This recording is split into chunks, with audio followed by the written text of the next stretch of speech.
షా మందిర్ ఈ దేవాలయం Kachiguda police station opposite ఉంటుంది. హైదరాబాద్లో one of the famous temple. And మహాభారతానికి ఈ దేవాలయానికి కంప్లీట్ లింక్ అయితే ఉంటుంది. మీరు వీడియో చివరి వరకు స్కిప్ చేయకుండా చూడండి. ఈ దేవాలయానికి చేరుకోవడానికి చాలా మార్గాలు ఉన్నాయి. Bus facility, auto facility, train facility, Rapido, చాలా ఫెసిలిటీస్ అందుబాటులో ఉన్నాయి. నేను డిస్క్రిప్షన్లో మీకు కంప్లీట్గా డీటెయిల్స్ ఎలా చేరుకోవాలో పెడతాను. అండ్ వీడియో చివరిలో క్లియర్ ఎక్స్ప్లెయిన్ చేశాను. మీకు ఇప్పుడు కనిపిస్తుంది ఇది షా మందిర్ దేవాలయం. మీరు ఇప్పుడు చూస్తున్నది ఈ టెంపుల్ ఎంట్రన్స్. అండ్ ముందుగా మీరు మీ స్లిప్పర్స్ అనేది వదలడానికి ఇక్కడ మీకు ఫ్రీ స్లిప్పర్ స్టాండ్ అయితే ఉంది. ఇక్కడ మీరు వదలొచ్చు. అండ్ ఇక్కడ చాలామంది భక్తులు బస్సులలో, ఆటోలలో, క్యాబ్స్లో చాలామంది సాటర్డే, సండే, కొన్ని ఫెస్టివల్స్ టైమ్స్లో, పబ్లిక్ హాలిడేస్లో అయితే వస్తారు. అండ్ మనం ముందుగా ఈ టెంపుల్ లోపలికి వెళ్ళి ఎలా ఉందో చూద్దాం. సో మనకి ఇప్పుడు కనిపిస్తుంది కదా, సో ఇదే ఈ టెంపుల్ మార్గం. ఈ టెంపుల్లో మీకు కనిపిస్తున్నాయి కదా కొన్ని పెయింట్స్ అయితే ఎవరైతే చిత్రీకరించారో హైలైట్ డిజైన్ వేశారు. ఈ టెంపుల్ దర్వాజాలు అయితే చూశారు కదా ఎంత పెద్దగా ఉన్నాయంటే అసలుకి మన ఊహకి అందనంత పెద్దగా ఉంటాయి. సో చాలామంది టెంపుల్కి వెళ్ళేటప్పుడు డైరెక్ట్ వెళ్తారు, కానీ మనం కాలు కడుక్కోవడానికి దారి మర్చిపోతాం. సో ఇటు మీరు కింద ఫస్ట్ కాలు కడుక్కొని వెళ్ళాలి. ఇది మర్చిపోకండి, కడుక్కోవడానికి జాగలేదని చెప్పేసి చాలామంది వెళ్ళిపోతుంటారు. అండ్ మీకు ఇక్కడ కనిపిస్తుంది కదా హనుమాన్, పంచముఖ హనుమాన్. ఈ హనుమాన్ కింద ఒక లిఫ్ట్ ఉంటుంది. ఎవరికైతే చేత కాదు నడవడం వాళ్ళు లిఫ్ట్లో ఎక్కి మీదికి టెంపుల్కి వెళ్ళొచ్చు డైరెక్ట్గా. శ్రీ కంచి కామకోటి డోనర్స్ వాళ్ళైతే లిస్ట్ ఇక్కడ నేమ్ కనిపిస్తుంది. అండ్ మనకి ఇక్కడ మీదికి వెళ్తుంటే టెంపుల్కి ఒక బ్యూటిఫుల్ సీనరీ కనిపిస్తుంది. రాధాకృష్ణులది ఎంత అంటే అంత బ్యూటిఫుల్గా కనిపిస్తుంది. మనం షా మందిర్ ఓవర్ వ్యూ చూద్దాం. సో ఇక్కడ మీద నుంచి ఓవర్ వ్యూ చూసుకుంటే మనకి ఇక్కడ చాలా ఆలయాలు కనిపిస్తున్నాయి. లైక్ హనుమంది, షా మందిర్ది, వినాయక స్వామిది, నవగ్రహాలది. ఇది కంప్లీట్ ఓవర్ వ్యూ. సో మనం ఎప్పుడైనా సరే ముందు ఫస్ట్ వెళ్ళాల్సిన టెంపుల్ ఏదంటే, ఏ టెంపుల్కి వెళ్ళినా సరే అక్కడ వినాయకుడు ఉంటే ఫస్ట్ వినాయకుని దగ్గరికి వెళ్ళి దండం పెట్టుకోవాలి. ఎందుకు అంటే తొలి పూజలు అందుకునే దేవుడు ఎవరైనా ఉన్నారంటే వినాయక స్వామి వారు మాత్రమే. సో ఫస్ట్ వినాయక స్వామి వారి దగ్గరికి వెళ్ళి వినాయక స్వామిని దర్శనం చేసుకొని తర్వాతనే మిగతా దేవుళ్ళ దగ్గరికి వెళ్ళాలి. ఎందుకంటే మన హిందువుల ఆచారంలో మెయిన్ అదే. ఎందుకంటే తొలి పూజలు అందుకున్న స్వామి వినాయక స్వామి. సో ఎవరైనా సరే ఎప్పుడైనా ఏ మందిరానికి వెళ్ళినా మీకు ఇక్కడ వినాయక స్వామి కనిపిస్తారు. కనిపిస్తే ఫస్ట్ వినాయక స్వామిని దర్శించండి. సో ఈ టెంపుల్కి వచ్చే వాళ్ళు డైరెక్ట్ షా మందిర్ కానీ హనుమాన్ టెంపుల్కి వెళ్తారు. సో దానికన్నా ముందు ఫస్ట్ వినాయక టెంపుల్కి రావడం మీరు మర్చిపోకండి. షా మందిర్ అని పిలిచే ఈ ఆలయాన్ని ఒకప్పుడు దీన్ని వీరన్న గుట్ట అని పిలిచేవారు. 200 years బ్యాక్ చరిత్ర చూసుకుంటే ఈ గుట్ట పైన స్వయంభూగా వెలిచింది వీరభద్రస్వామి, ఆంజనేయుల స్వామిగా వెలిచారు ఇక్కడ. అందుకే ఈ గుట్టకు వీరన్న గుట్టగా వచ్చింది. అప్పట్లో రాజస్థాన్ నుంచి వచ్చిన వాళ్ళు ఇక్కడ పూజలు చేసేవాళ్ళు, వ్యాస్ కుటుంబీకులు. తరతరాలుగా వాళ్ళే పూజలు చేసేవాళ్ళు, వాళ్ళ ఆత్మీయంలో ఉండేవారు. ఇది వచ్చేసి వీరభద్రస్వామి టెంపుల్. 1991 తర్వాత కంచి కామకోటి పీఠం వాళ్ళు ఈ టెంపుల్ బాధ్యతలు మొత్తం స్వీకరించారు. ఆ తర్వాత ఈ కంప్లీట్ టెంపుల్ మీరు చూస్తున్నారు కదా, ఇప్పుడు దీన్ని మొత్తం డెవలప్మెంట్ చేసి రినోవేట్ చేశారు. షా మందిర్ అంటే కృష్ణుడు మందిర్ ఉండాలి కదా, మరి శ్యాంబాబా ఎవరు అంటే మనం మహాభారతం స్టోరీకి వెళ్ళాలి. మహాభారతంలో భీముడు కొడుకు ఘటోత్కచ్ కొడుకు బార్బికుడు. ఈ బార్బికుడు భీమునికి మన్మడు అవుతాడు. ఈ బర్బారికుడు చిన్ననోపంచెలి వాళ్ళమ్మ దగ్గర ఎన్నో విద్యలు నేర్చుకుంటాడు. ఒకానొకప్పుడు శివునికి ఘోర తపస్సు చేసి శివుని వశం చేసుకుంటాడు. శివుడు ప్రత్యక్షమయ్యి చాలా శక్తివంతమైన 3 ఆయుధాలు ఇస్తాడు. ఆ 3 ఆయుధాలు తీసుకొని ప్రపంచాన్ని మొత్తం అంతం చేసే అంత శక్తి ఉంటాయి ఆ 3 ఆయుధాలకి. ఆ బాణాలని శివుడు వరంగా ఇచ్చి వెళతాడు. తర్వాత మహాభారతం టైంలో మహాభారతం యుద్ధం చూడాలని చెప్పేసి బార్బికుడు వాళ్ళ మమ్మీ ఏమంటుందంటే ఎవరైతే శక్తిహీనవంతులు ఉంటారో వాళ్ళ సైడ్ ఉండి పోరాడమని చెప్తుంది. ఇప్పుడు మీకు కనిపిస్తుంది ఇక్కడ ఈ ఎంట్రీ నుంచి మనం షా మందిర్కి వెళ్ళాల్సి ఉంటుంది. వినాయక స్వామి, వీరభద్ర స్వామి దర్శనం అయిపోయిన తర్వాత దీని పక్కన ఉన్న ఇటు వెళ్తే మనము షా మందిర్ దర్శనం చేసుకోవచ్చు. బర్బారికుడు కథలోకి వెళ్తే వాళ్ళమ్మ మాట ప్రకారం శక్తిహీనవంతుల సైడ్ యుద్ధం చేయాలి. శక్తిహీనవంతులు ఎవరంటే కౌరవుల్లో. అప్పటికి పాండవుల చెయ్యి పై చెయ్యి అయి ఉంటుంది. ఈ బర్బారికుడు యుద్ధం కోసం అని చెప్పేసి శ్రీకృష్ణుడికి తెలిసిపోతుంది. శ్రీకృష్ణుడికి తెలవడంతో పాటు శివుడిచ్చిన వరం కూడా తెలుసు శ్రీకృష్ణునికి. శ్రీకృష్ణునికి అర్థమవుతుంది ఒకవేళ బర్బారికుడు వాళ్ళ అమ్మకిచ్చిన మాట ప్రకారం ఈ యుద్ధం గనక చేస్తే ఒక్క సెకండ్‌లో యుద్ధం అనేది ముగిసిపోతుందని చెప్పేసి. సో, శ్రీకృష్ణుడు ఒక బ్రాహ్మణుడి వేషంలో వెళ్ళి అంటే ఒక ముసలి బ్రాహ్మణి వేషంలో వెళ్ళి "ఎక్కడికి వెళ్తున్నావు నాయనా" అంటే "నేను యుద్ధానికి వెళ్తున్నాను. బలహీనుల సైడ్ ఎళ్లి యుద్ధం చేస్తా" అంటే "నువ్వు చూస్తే చిన్న పిల్లవాడిలా ఉన్నావు. నువ్వేమి చేస్తావంటే" "లేదు నా దగ్గర శక్తివంతమైన ఆయుధాలున్నాయని" చెప్తాడు. అండ్ మీకు ఇక్కడ చాలా ముడుపులు కనిపిస్తున్నాయి కదా! లైక్ మీకు ఎర్ర బట్టలో ఉన్నాయి. ఈ ఆలయం ప్రత్యేకత ఏంటి అంటే ఎవ్వరికి ఎటువంటి కోరికలున్నా, ఎటువంటి కష్టాలున్నా అవి ముడుపులు కడితే ఈ శ్యాంబాబా అంటే ఈ శ్యామ్ మందిర్‌లో ఈ శ్యాంబాబా వాళ్ళ కోరికలు తీరుస్తారని చెప్పి ఇక్కడికి వచ్చే భక్తుల అభిప్రాయం. ఈ టెంపుల్ టైమింగ్స్ వచ్చేసి ఎవ్రీడే సండే టు మండే వరకి టైమింగ్స్ మార్నింగ్ 6 AM ఓపెన్ అవుతుంది. మధ్యాహ్నం 12 PMకి ఆపేస్తారు దర్శనాలు.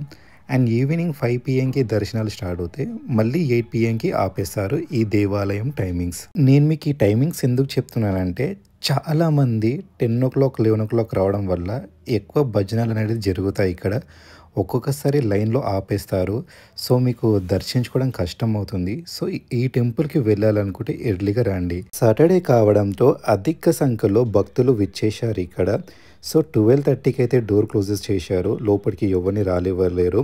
అండ్ ఇప్పుడు మీరు చూస్తున్న ఈ గర్భాలయంలో కనిపిస్తున్న దేవుడే శ్యామ్ మందిర్ బాబా. ఇలా నిమలికలతోటి వచ్చిన భక్తులకి ఆశీర్వదిస్తారు ఇక్కడ ఉన్న పూజారులు. దర్శనం కంప్లీట్ చేసుకొని వెళ్ళేటప్పుడు మనకి ఒక దూదిని ఇట్లా ఇది ఇలా ఇస్తారు. దీనిలో చాలా మంచి స్మెల్ వస్తుంది. ఇది ఎందుకు ఇస్తారంటే శ్యామ్ బాబాకి చాలా ప్రీతమైనది ఈ సెంట్ అనేది.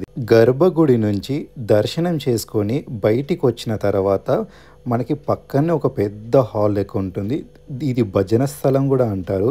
ఇక్కడ చాలా భజనలు జరుగుతాయి ఈ శ్యామ్ మందిర్‌లో. కథలోకి వెళ్తే కృష్ణుడు అంటాడు "నువ్వు చూసే చిన్న పిల్లవాడిలా ఉన్నావు. నీకేం చేతనవుతుంది" అంటే బర్బారికుడు వెంటనే అతని దగ్గర ఉన్న దాంట్లో నుంచి ఒక ఆయుధం తీసి ఉపయోగిస్తాడు. తర్వాత కృష్ణుడు అంటాడు "నేను ఏది అడిగినా కాదనకుండా ఇస్తావా" అంటే సరే అని చెప్పేసి బర్బారికుడు అంటాడు. "నాకు నీ తల కావాలి" అని చెప్పేసి శ్రీకృష్ణుడు అంటాడు. సెకండ్ ఆలోచించకుండా వెంటనే అతని దగ్గర ఉన్న ఖడ్గం తీసి తన శిరస్సుని ఖండించి శ్రీకృష్ణుడికి ఇస్తాడు ఈ బర్బారికుడు. "నా తల అడిగావంటే నువ్వు మామూలు వ్యక్తివి కాదు. మీరు ఎవరు" అని చెప్పేసి బర్బారికుడు శ్రీకృష్ణుడికి అడుగుతాడు. శ్రీకృష్ణుడు తన నిజ స్వరూపం చూపిస్తాడు. ఆ విష్ణుమూర్తి అవతారాన్ని దర్శించుకుంటాడు ఈ బర్బారికుడు. తర్వాత శ్రీకృష్ణుడు ఒక వరం ఇస్తాడు. కలియుగంలో నువ్వు నా పేరు మీద పూజలు అందుకుంటావని చెప్పేసి. అండ్ ఈ శ్యామ్ మందిర్‌లో శ్యామ్ బాబాని దర్శించిన తర్వాత దీని ఆపోజిట్ మనకు మీకు చూస్తున్నారు విష్ణుమూర్తి, లక్ష్మీదేవి. అండ్ లక్ష్మీదేవి విగ్రహాన్ని కూడా మీరు ఇక్కడ చూడొచ్చు. ఎంత రియాలిటీగా ఉన్నాయంటే ఈ శిల్పాలని తయారైతే ఎవరైతే చేశారో మనకు సాక్షాత్తు విష్ణుమూర్తి, లక్ష్మీదేవి మన కళ్ళ ముందు ఉన్నట్టే మనకి ఇక్కడ కనిపిస్తుంది. అంత రియాలిటీగా కనిపిస్తున్నాయి. ఈ వీడియో చూస్తున్న ప్రతి ఒక్కరు 2 చేతులు జోడించి ఈ లక్ష్మీదేవి, ఈ విష్ణుమూర్తిని దర్శించాలని కోరుతున్నాను. మీరు చూస్తున్నారు కదా ఇక్కడ లక్ష్మీదేవి, విష్ణుమూర్తిని ఎంత అలంకరించారో చాలా అంటే చాలా ముచ్చటగా అనిపిస్తుంది చూస్తుంటే. దీని పక్కన మనకు రైట్ సైడ్ రాధాకృష్ణ విగ్రహాలు కనిపిస్తాయి. చాలా ప్రకాశంగా ఉంటాయి. ఈ విగ్రహాలను చూసే సయాన మనకి రాధాకృష్ణుడు దర్శించినట్టే అనిపిస్తుంది. ఇక్కడ పండుగలప్పుడు, తొలి ఏకాదశి అప్పుడు, కృష్ణ జ్యేష్ఠమి అప్పుడు చాలా ప్రత్యేకంగా చేస్తారు పూజలు ఈ ఆలయంలో. ఈ ఆలయానికి చిన్న పెద్ద వయసు లేకుండా ప్రతి ఒక్కరు వచ్చి దర్శించుకుంటారు. చిన్న పిల్లలకు తీసుకురండి, వాళ్ళకు చాలా అంటే చాలా హ్యాపీగా ఫీల్ అవుతారు. నేను కొంచెం సేపు భగవాన్ నామాలు చదువుతూ, కొద్దిసేపు జై శ్రీరామ్, జై శ్రీకృష్ణ అని చదువుతూ కొంచెంసేపు ధ్యానం చేశాను. మీరు ఎవరు వచ్చినా సరే ఒక 5 నిమిషాలు ఈ హాల్లో కూర్చొని జై శ్రీరామ్, జై శ్రీకృష్ణ, జై శ్యాంబాబా అని కలవరించండి. అంతా మంచి జరుగుతుంది. ఇప్పుడు మనం దుర్గాదేవి టెంపుల్కి వెళ్దాం. దీని కిందనే మనకు దుర్గాదేవి ఆలయం ఉంటుంది. ఇక్కడ మీరు చూస్తున్నారు కదా ఈ డోర్ల పైన కూడా మనకు లక్ష్మీదేవి సింబల్ కానీ. మీరు ఇక్కడ ఈ అమ్మవారిని కొల్చండి, ఈ అమ్మవారిని ప్రార్థించండి. మీరు అనుకున్న ఈ కష్టాలు, దరిద్రాలు ఏ ఉన్నా అవన్నీ తప్పకుండా పోతాయి అని ఇక్కడ వచ్చే భక్తుల అభిప్రాయం. ఈ ఆలయం నవరాత్రులప్పుడు చాలా ఘనంగా డెకరేషన్ చేశారు. పూజలు చేశారు ఇక్కడ. అండ్ తర్వాత మీకు ఇక్కడ ఎదురుగా కనిపిస్తుంది నెక్స్ట్ ఆలయం వచ్చేసి శివాలయం. ఈ శివాలయంలో ప్రత్యేకత ఏంటంటే శివుడు సేమ్ జ్యోతిర్లింగం లాగా ఉంటాడు. మనకు జ్యోతిర్లింగం ఎలా ఉంటుందో సేమ్ అలా ఉంటుంది. అండ్ ఈ గుడి చుట్టూ కంప్లీట్‌గా అన్ని జ్యోతిర్లింగాల పేర్లు ఉంటాయి. అండ్ దీని తర్వాత మనకు కనిపించే నెక్స్ట్ టెంపుల్ స్వయంభుగా వెలిచిన హనుమాన్ మందిర్. ఈ హనుమాన్ మందిర్‌లో మనకి గుడి చుట్టూ చూడండి మీకు కంప్లీట్ హనుమాన్ చాలీసాతోటి చాలా విజువల్స్ మనకు కనిపిస్తాయి. ఈ గుడి చుట్టూ రౌండ్‌గా ఈ హనుమాన్ మందిర్‌లో మీకు హనుమాన్ చాలీస్‌లా కనిపిస్తుంది. ఎవరైతే భక్తులు దర్శించుకుంటారో వాళ్ళు ఇక్కడ ప్రసాదం తీసుకొని బయటికి వెళ్తారు. అండ్ ఇక్కడ మనకు రథపీఠ లెక్క ఉంటుంది. ఇక్కడ వినాయకుడు, లక్ష్మీ దేవత అని ఉంటుంది. ఇక్కడ మనము ఈ మందిర్‌లోకి వస్తే ఎప్పుడు ప్రతి 5 నిమిషాలకి, ప్రతి 10 నిమిషాలకి హారతి ఇస్తారు. భక్తులకి దర్శించుకొని వెళ్తారు. ఈ హారతి వింటుంటే చాలా వినసొంపుగా అనిపిస్తది. చాలా అంటే చాలా బాగుంటది. ఇక్కడ చూసే హనుమంతుడు స్వయంభుగా వెలిచాడు. ఈ హనుమంతుని చూస్తే ఎదురులేని వీరుడులా అనిపిస్తది. అంత బలంగా కనిపిస్తది. ఒక్కసారి ఎంత వీక్‌గా ఉన్న పర్సన్ అయినా సరే ఈ హనుమాన్ దగ్గరకు వచ్చి నిలబడితే చాలు మనకి ఆటోమేటిక్‌గా శక్తి వచ్చినట్టు అనిపిస్తది. అంత ప్రత్యేకంగా ఉంటది. దయచేసి ఈ వీడియో చూసేవాళ్ళు 2 చేతులు జోడించి ఈ హనుమాన్ని దర్శించాలని కోరుతున్నాను మనస్ఫూర్తిగా.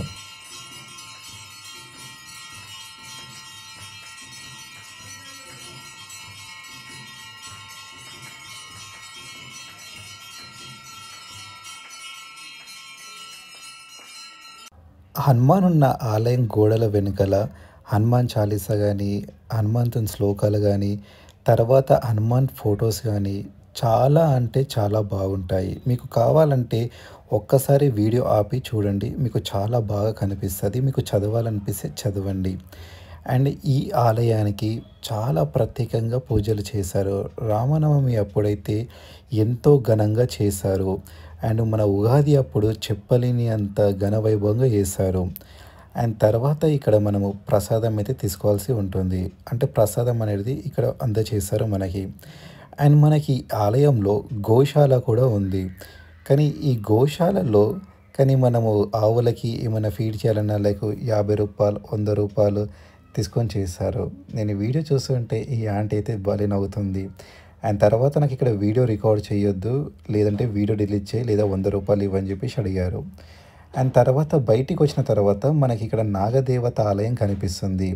ఈ ఆలయం ప్రత్యేకత ఏంటి అంటే ఎవరికైనా సంతానం కలగకున్నా, ఏమైనా దోషాలున్నా ఈ ఆలయంలో ఈ నాగదేవతని మొక్కితే ఆ దోషాలు ఏమున్నా వెళ్ళిపోతాయని చెప్పేసి భక్తుల నమ్మకం. మీరు చూస్తున్న ఈ ఆలయమే నాగదేవత ఆలయం. అండ్ తర్వాత మనకి ఇప్పుడు మీరు చూస్తుంది ఇది శనిదేవుని టెంపుల్. ఈ టెంపుల్లో మనం ఎర్లీ మార్నింగ్ తిరిగితే బాగుంటుంది. ఎప్పుడు పడితే అప్పుడు తిరగకూడదని నా అభిప్రాయం. నాకు తెలిసి ఇక్కడ అన్నదానం అయితే వీళ్ళు చేస్తున్నారు. సో చాలా అంటే చాలా బాగా అనిపించింది. దాదాపు 2000 మందికి సరిపోనంత భక్తులైతే వచ్చారు. అయినా సరే లాస్ట్కి నేనే తీసుకున్నాను. వీళ్ళు పెట్టే చిన్న మెతుకు కూడా ప్రసాదం లెక్కిస్తారు. ఎంత గ్రేట్ కైండ్ ఆఫ్ ఆర్ట్ అంటే ప్రతి ఒక్కరికి అందించాలి, ఫుడ్ వేస్ట్ కావద్దని చెప్పేసి. ఎవరైనా ఏ ఆలయానికి పోయినా సరే మీరు గనక అన్నదానం చేసుకుంటే ఒక్క మెతుకు కూడా వేస్ట్ చేయకండి. ఎందుకంటే చాలామంది ఆకలితోటి ఉంటారు. ఒక పుణ్యం కట్టుకుందామని చెప్పేసి ఉంటారు. సో అర్థం చేసుకోండి. ఇక్కడ మీరు చూస్తున్నారు కదా, చాలా పెద్ద క్యూ ఉందండి. నేను గత 2 గంటల నుంచి చూస్తున్నాను. వీళ్ళు చాలా మంచి సేవ అయితే చేస్తున్నారు. ఎవ్రీ మధ్యాహ్నం ఇక్కడ అన్నదానం అయితే జరుగుతుంది. అండ్ ఈ ఆలయంలో దాదాపు ఒకప్పుడు 300 మందికి, తర్వాత 500 మందికి, తర్వాత 1000 మందికి ఇక్కడ అన్నదానం అయితే చేశారు. ఎవరైనా వాలంటరీగా తీసుకొని వాళ్ళు కూడా చేశారు. చేసిన తర్వాత ఇక్కడ కూర్చొని తింటారు. ప్రశాంతంగా అనిపిస్తుంది. ఈ ఆలయం చాలా అంటే చాలా నీట్నెస్కి మారు పేరు. బిర్లా మందిర్ తర్వాత నెక్స్ట్ ఈ ఆలయమే అంత చాలా క్లీన్గా నీట్గా ఉంటుంది. కథలోకి వెళ్తే ఆ తల ఇచ్చిన తర్వాత బర్బారికుడు శ్రీకృష్ణుడికి కోరిక కోరుతారు. నా కోరిక ఏంటి అంటే నేను ఆ యుద్ధాన్ని చూడాలని చెప్పేసి ఆ కోరికను శ్రీకృష్ణుడు నెరవేర్చారు. ఆ తల అనేది ఆకాశానికి వెళ్ళి ఆకాశం నుంచి మహాభారత యుద్ధం మొత్తం చూస్తుంది. మహాభారతం యుద్ధం అయిపోయిన తర్వాత కలియుగం స్టార్ట్ అయిన తర్వాత కలియుగంలో ఆ తల అనేది రాజస్థాన్లో పడుతుంది. కొంతమంది రోజు వెళ్ళే గోవులు అక్కడ ఎందుకు పాలిస్తున్నాయి అని చెప్పేసి అబ్జర్వ్ చేసి తర్వాత బర్బారికుడు ఒకరికి కలలోకి వచ్చి చెప్పడం వల్ల అక్కడ అనేది శ్యామ్ మందిర్ అనేది రాజస్థాన్లో ఏర్పాటు చేశారు. మొట్టమొదటి శ్యామ్ మందిర్ అక్కడ ఏర్పాటు చేశారు రాజస్థాన్లో. తర్వాత మన కాచిగూడలో కూడా శ్యామ్ మందిర్ అనేది రాజస్థానికులు ఏర్పాటు చేశారు. ఇది ఈ శ్యాంబాబా ప్రత్యేకత ఏంటి అంటే ధైర్యానికి మరో పేరే ఈ శ్యాంబాబా. రాజస్థానికుల గట్టి నమ్మకం. సో ఎవరైనా సరే ఆత్మస్థైర్యం కోలుకుంటే ఈ మందిరానికి చేరుకోండి, దర్శించండి, తప్పకుండా మీకు మంచి జరుగుతుంది. శ్యామ్ మందిర్ గురించి నేను తెలిసిన కథ మీకు చెప్పాను అండ్ ఎలా పూజించుకోవాలో మీకు చెప్పాను. నేను చెప్పిన దాంట్లో ఏదైనా పొరపాట్లు తప్పులు ఉంటే క్షమించండి. నా ప్రయత్నం ఏంటంటే ప్రతి ఒక్కరూ హిందూ దేవాలయానికి వెళ్ళి దర్శించాలి. ఎందుకంటే రోజు రోజు చాలామంది గుడికి వెళ్ళడం లేదు, పాడుపడిపోతున్నాయి. చిన్న గుడి అయినా పెద్ద గుడి అయినా ఏ గుడి అయినా దయచేసి మీరు విచ్చేయాలని కోరుతున్నాను. అండ్ శ్యామ్ మందిర్కి మీరు చేరుకోవాలంటే మనకి మెట్రో మార్గము, ట్రైన్ మార్గము చాలా అంటే చాలా ఫెసిలిటీస్ ఉన్నాయి. Thank you for watching this video. Please do a comment. జై శ్రీరామ్, జై శ్రీకృష్ణ.